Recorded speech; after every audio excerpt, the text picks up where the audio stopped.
Welcome to Flames Central. Thanks so much for spending some time with us this week. Some great stories on the show, and we're thrilled to bring them all to you. Alongside Emily Austin, I'm Matt Warren. Yeah, Matt, a lot happening around Liberty Athletics and a lot happening with former Flames now playing in the pros. We'll get to that in just a moment, but we begin with some hoops. Yeah, Liberty Basketball has been an anomaly so far in Conference USA play. If you need proof of that, look no further than their most recent road trip. Liberty traveled to Louisiana Tech and Sam Houston this past week, winning both games comfortably. The 2 wins pushed the Flames' CUSA record to 5-0. They're the only unbeaten team in the league, but more than that, it's been Liberty's road success that has been so impressive. In Conference USA, prior to this week's games, every team not named Liberty, well, they were 4-23 on the road. Whoa. Liberty, 3-0 now in league play. They have almost half the league's road wins by themselves. The Flames now get the chance to return home for a couple of contests, beginning with New Mexico State Thursday night, followed up by UTEP on Saturday. A chance to further solidify themselves as the top team in the league. So here's what the standings look like in Conference USA heading into Thursday's games. The Flames in a great spot about a quarter of the way through the conference slate. After Wednesday's contests, Liberty 2 games up on the rest of the league. But a long way still to go, and the Flames have yet to play all 3 of those teams that are lurking in second place. A big reason why the Flames have had so much success in conference play is because of the spark big man Josh Smith provides off the bench, which means, you guessed it, he got an invite on the Flames Central podcast presented by Ortho Virginia. Smith suffered back-to-back torn ACLs before joining the Flames, but through his recovery to get back on the floor, he's seen how his game has improved here at Liberty. Having that year off and basically getting that knee full go, but in the process of getting that knee full go, I imagine, like, man, you put a lot of work in. And then to now where you are at currently, how have you seen your game personally change? I think one thing I've really gotten a lot better at is knowing when to set certain screens for certain guys and the ability to just kind of play a role with our offense. Because, like, we have some really great scorers, like Brett, Kaden, Zach can go get buckets. I mean, Colin shoots it really well and play makes it really well. So, like, learning how to play with those guys and kind of be, I guess, like a servant kind of in a way, to just try and set screens for them, rebound it, and just play my role really well. Be sure to check out our entire conversation with Josh. It's the Flames Central podcast presented by Ortho Virginia. It's top-of-the-line coverage of Liberty Athletics, exclusive interviews, and, of course, hilarious content between Joe, Matt, and myself. We drop a new episode each and every Monday. You can find it wherever you listen to your favorite podcast or watch it on the Liberty Flames YouTube channel. All right, we're not done talking Flames hoops just yet, but instead of looking forward, we're going to look back at an incredible year, an incredible game, an incredible moment. In fact, as he's about to tell you, it's the favorite moment of Kaden Metheny's Liberty career. Hey, this is Kaden Metheny, and this is my moment. There is no question that Liberty is ready to play here today. My moment is Conference USA semifinals last year. We're playing Kennesaw State. They are just beating us down. The largest margin the game has seen. When will Liberty come to life? It seems like we're dead in the water. We're down like 12 points. Zach Cleveland gets a technical foul. Foul before the break called on Zach Cleveland as he bumped Adrian Woolley, but there was more on this drive. And at that moment, it's like, oh my gosh, this thing might go the other way. And then all of a sudden, we're in team huddle, and we're looking around, and I just hear this constant voice from Colin Porter saying, we got this. We still believe.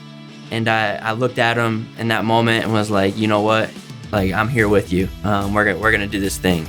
And go back out after the timeout, hit a 3. Top for Metheny from the logo. Boom! Metheny. Oh, what a shot. As I make my first 3, I kind of feel like, you know what? I think I'm feeling it. Metheny comes free. He got space. Pops the 3. Oh! Hit another 3. And after that one goes in, it's like, all right, the basket's an ocean right now. Let me just keep firing. Metheny way up top for 3. Buried another one. Kaden Metheny with 17. It's a 1-point game. I got to do something crazy for us to get back in this game. And Zach Cleveland was just directing things around me and was able to get me open look after open look. Cleveland screen. Metheny on high. Liberty leads. Nothing I did in those moments without those dudes would have been possible. And then more threes just keep coming. Yes! Nice! Are you serious? Metheny's got the hot hand. Kaden, left wing, three again. Oh my goodness! He's done it again! We end up beating Kennesaw State in the semifinal and going to the championship, beating Jacksonville State and going to the NCAA tournament. Liberty has secured its 7th trip to the NCAA tournament.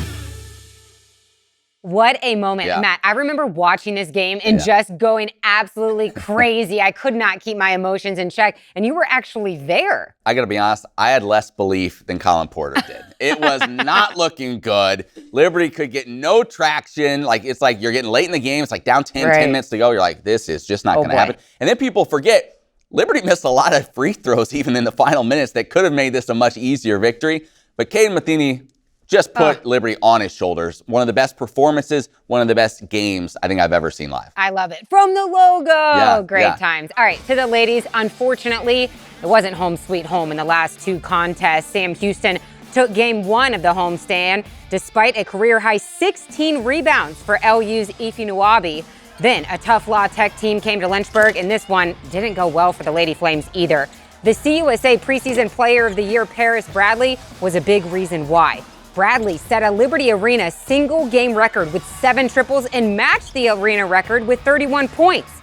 Liberty's Emmy Stout tallied 20 points and 6 boards, but a second straight game with 20 Lady Flame turnovers was just too much to overcome, losing their second straight at home. But we have no doubt Coach Gerard and the ladies will get back on track as they hit the road for the next 3 straight.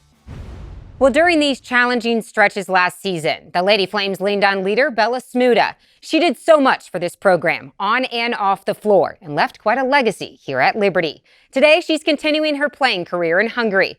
We recently had the chance to catch up with her on how she's adjusting to the game overseas, the language barrier, and how she's staying strong in her faith through it all. Boldareva, who has her shot blocked by Smuda. Bella Smuda working hard on the offensive glass.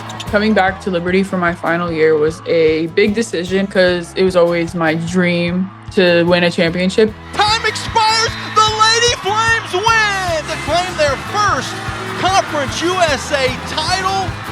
They mob the middle of the court, celebrating the title with the trophy already in their hands. It was just such a powerful moment and such a testament of what God can do with when you trust Him. With a storybook ending to her college career, Bella Smuda would still have an important decision to make about her future within the game. I was praying a lot about whether or not I wanted to continue to play overseas or if I wanted to just, be done. Felt like in my heart, once we won that championship, I kind of felt like God was like, no, you still got some things to do here.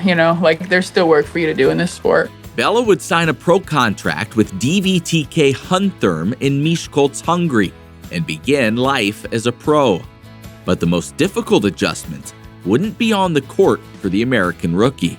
Coming into a new country, it's definitely adjustment. I don't speak Hungarian at all because it's very difficult. Like my coach he doesn't speak English. There are some times where I have to really make sure I am communicating with my teammates who do speak English or my assistant coach who does speak English as well.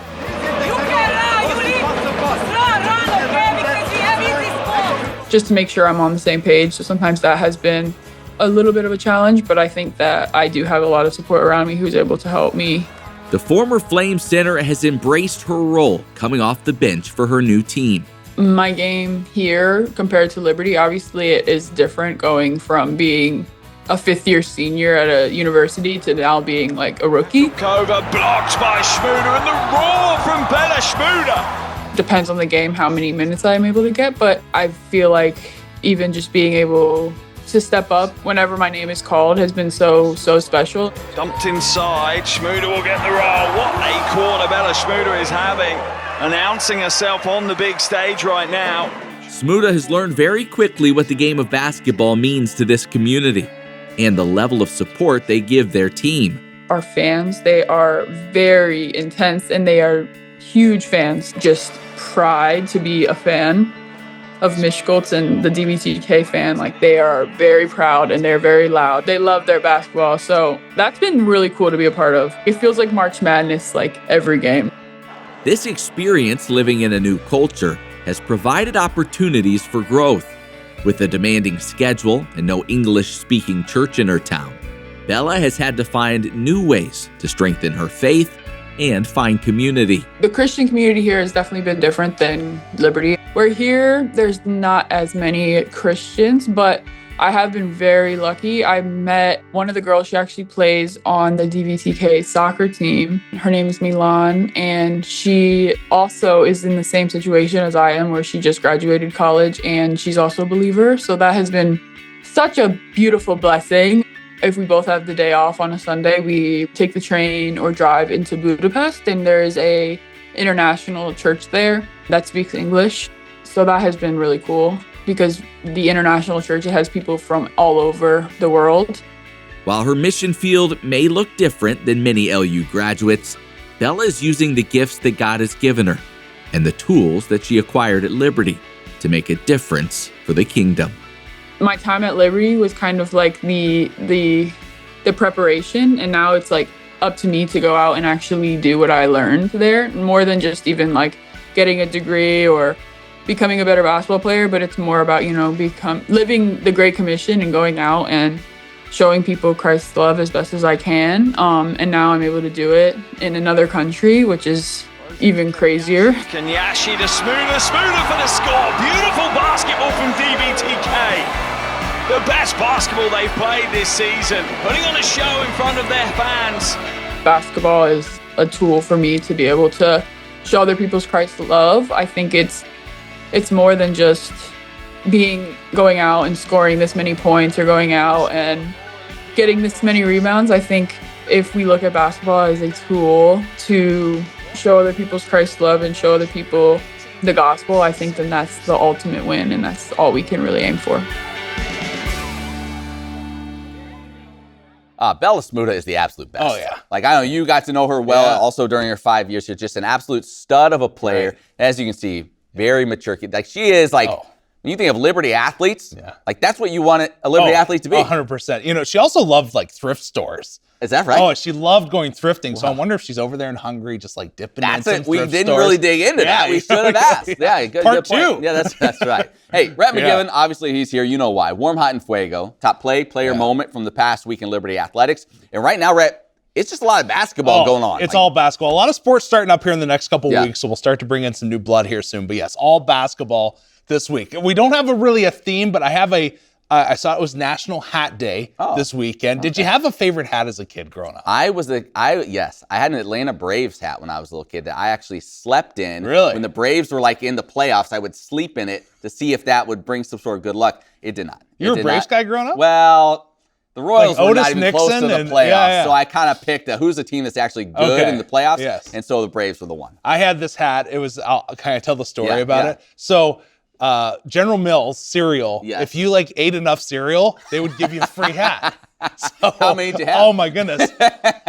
Me and Cinnamon Toast Crunch became really good friends. And I got a free Leafs hat. Oh, that's great. I wore that thing until it was a black hat. I wore it until it was brown. I love that hat. That's good. Yes. Yeah, I like that. Yes, okay, thanks. good. All right. Hey, let's start with one. Let's do it. Who you got? Emmy Stout, this young lady going up against Louisiana Tech recently. 80% field goals, 20 points on the night. She had 2 blocks. One area that she's really come around in is at the line. 4-5 at the line for a big. She's doing really well there. Played 30 minutes now. That's probably more than you want your center to play. But I think when you look at this season, I'm not saying it's a rebuild year. It's a retool year of sorts, but they're still very competitive. And at the end of the day, if Liberty was in the conference championship game, I'd be like, I'm not surprised. But I think these minutes moving forward for Emmy, it's going to pay dividends in the long run. Like junior year, senior year, just having to kind of work through this, getting so much experience this year, being like the main cog is going to be huge for her. Yeah, no, and she is a talented player. Obviously, we saw that, especially late in her freshman campaign last year. All right, from warm we go to hot. All right, JJ Harper. Yeah. How hot can he be? 20 points, not a career high, a season high, and 3 of 5 from three-point land, 7 of 10 on the floor. As I said, most points this season. I think coming into this year, you're hopeful that you can find a player like this to come play 1 year for you, and he's just, like Richie McKay has this dialed in. Yeah, I don't know what it is, but I feel like you can go through a list of players that he has just kind of had his finger on their pulse. They come in for one season and they have a great year. Yeah, Taylor Peters. Taylor Peters, Javon Moffmer even last year as well. And yeah, he's a guy like feel like teams are like we don't want to get beat by Metheny. We don't want to get beat by Decker. There's going to be some opportunities for J.J. Harper to score the basketball moving forward. So if he can do that, like this team's going to be unstoppable. For sure. All right, finally in Fuego, Rhett. Who's in Fuego this week? It's Zach Cleveland. Almost had the triple-double. He's been so close. This is like 5 or 6 games he's been that close. Yeah, 23 points, 10 assists, 7 rebounds. Man. Like only 3 off. He's been so much fun to watch during his Liberty career. And he can affect the game in a plethora of ways. Like he is either dishing the ball out from the post, whatever it may be, impact player. You know, coming into his time at Liberty, I don't know if I thought he'd be that impactful. Yeah. It kind of reminds me of Caleb Holmesley in a lot of ways. Like Caleb came in, you watched him play that first year, you're like, okay, like he's raw, but like, you know, he's probably be a good player. Turns out to be a stud. Zach Cleveland, I think in that same vein, comes in, sticks with the program for his entire career, and turns into a monster. Well, Caleb Holmesley became a conference player of the year. Yeah. Zach Cleveland is probably the leader right now in terms of that in Conference USA. Like he could be the player of the year this year in that league. Rhett, you affect the show in a plethora of ways. We appreciate you each and every week. Emily? You know, it's been quite a while since we've done a Hearsay with EA. I miss that cute little Bitmoji. It's a segment that gets you caught up with the latest buzz around social media. And this week, it's all about former Flame quarterback Malik Willis, who hits free agency now that the Packers season is officially over. So we're here to speculate where the internet thinks the QB will land. We said it last week, Willis is about to make some big bucks after stepping up in that backup role in Green Bay. You have to check out this article in the Wall Street Journal. It discusses how he's about to start an NFL bidding war. But first, let's revisit the fact that Malik is a starting QB in this league. And our buddy Ted doesn't think it's just because of his arm. It's the poise and ability to manipulate the pocket. Don't believe me? Well, my good friend Sam shows you here. He thinks his feel in the pocket is up there with the best of them. And he wants Malik to take his talents to South Beach. More of that in just a moment. Other places he could land? Well, some think the Jets need to sign him for, ready for this, Matt, a 2-year, $40 to $50 million contract. Yeah, don't forget about the small folk here, Malik. Or should he go to the Steelers if Aaron Rodgers doesn't come back? Some think that Willis as the Steelers QB has a good ring to it. Sleeper Dolphins is pretty confident, already putting him in that Miami uniform, talking directly to him. Malik Willis, you will be the starting quarterback for the Miami Dolphins next season. Or will he go back to his roots and end up in Atlanta? You know, he is from that area, so I'm sure his family would love that. And these Falcons fans are all about it.